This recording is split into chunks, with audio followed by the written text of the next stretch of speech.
Bismillahirrahmanirrahim. Assalamualaikum warahmatullahi wabarakatuh.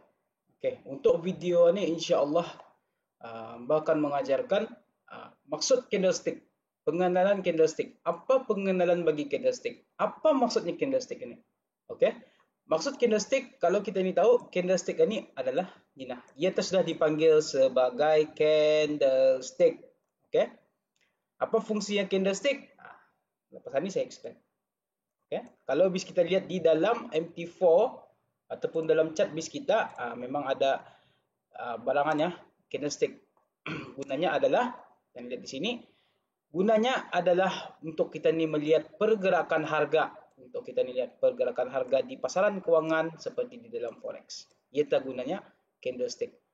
Macam mana kita ni kan tahu macam mana menggunakan candlestick? Adalah dengan OHLC.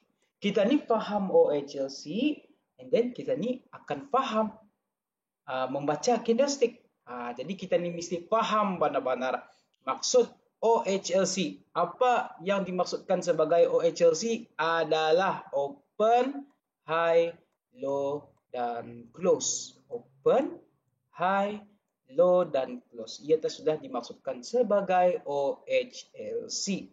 Untuk kita ni atau melihat pergerakan harga di pasaran kewangan.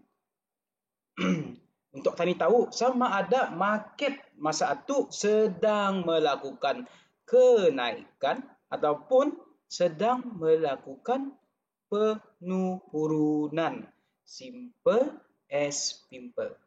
Right? Okay.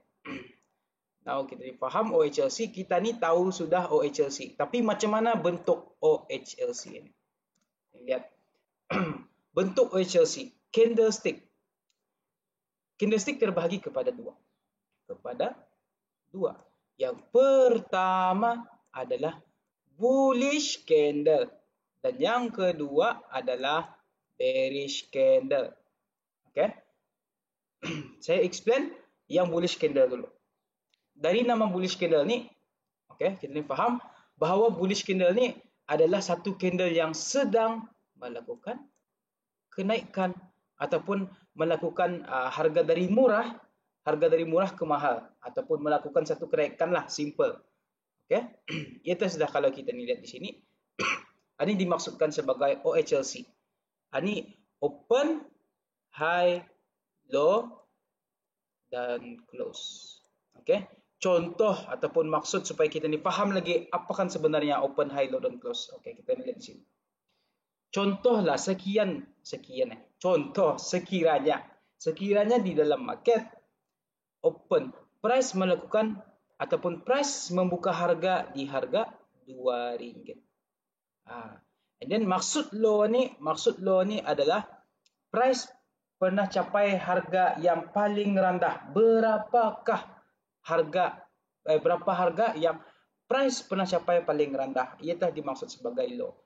Andai kata di sini kita ni ambil contoh, price open harga RM2 dan price pernah capai harga yang paling rendah di contoh RM1.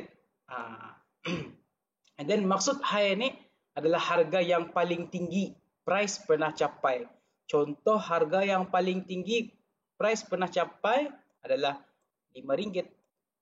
Dan maksud close adalah price menutup harga di harga berapa. Contoh price menutup harga di harga RM4 tadi ambil. Jadi ia bermaksud OHLC ataupun bullish candle. Dari sini kita ni dapat lihat price membuka harga di harga RM2 dan price menutup harga di harga RM4. Jadi kalau kita ni fikir secara logik, market ini sedang melakukan satu kenaikan. Simple. Okay. Now kita difaham sudah maksud OHLC bagi bullish candle. And then tadi akan move ke dalam bullish candle. Apa maksud bullish candle? Bullish candle ni kita ni balas saja balik. Bearish candle, sorry. Bullish candle adalah ia melakukan satu kenaikan. Kalau bearish candle kita ni balas balik. Bearish candle sedang melakukan satu penurunan. Contoh price ini open di harga RM5. Paling tinggi harga price pernah capai di harga, contoh ni high. Price paling tinggi pernah capai harga, contoh kita ambil RM7. And then paling rendah price pernah capai di harga RM3. Dan close price menutup harga di harga, contoh di harga RM4. Contoh. Kalau kita ni fikir ataupun kita ni think logically, kalau kita ni think logically, kita ni lihat candlestick ataupun bearish candle ni, ia sedang melakukan satu penurunan dari harga RM5 price open dan price close di harga RM4. Jadi kalau kita ni lihat di sini, ia sedang melakukan satu penurunan. Artinya market itu sedang melakukan penurunan lah, simple. Right? Simple as simple. It's very simple. Okay. Dan kita ni akan lihat di sini. Open ni dan close candle ni, ini dipanggil sebagai body. Okay, dipanggil sebagai body. Open candle dan close candle dipanggil sebagai body. Kalau high ni, high dan low dipanggil sebagai shadow. Dipanggil sebagai shadow. Shadow ataupun dipanggil sebagai, boleh juga kita dipanggil sebagai wick. W-I-C-K. Okay, so ini pun sama jualah bearish candle. Ini dipanggil sebagai body, low ni dipanggil sebagai shadow ataupun wick, high ni dipanggil sebagai shadow ataupun wick. Right? So very simple. Okay. Now kita ni faham sudah maksud OHLC ataupun macam mana kita ni akan membaca candlestick. Then untuk next, insyaAllah kita ni akan move ke dalam support and resistance. Okay, apa kegunaan support and resistance? Boleh bisa kita lihat di video yang seterusnya tentang support and resistance. Right? Thank you guys. Assalamualaikum warahmatullahi wabarakatuh.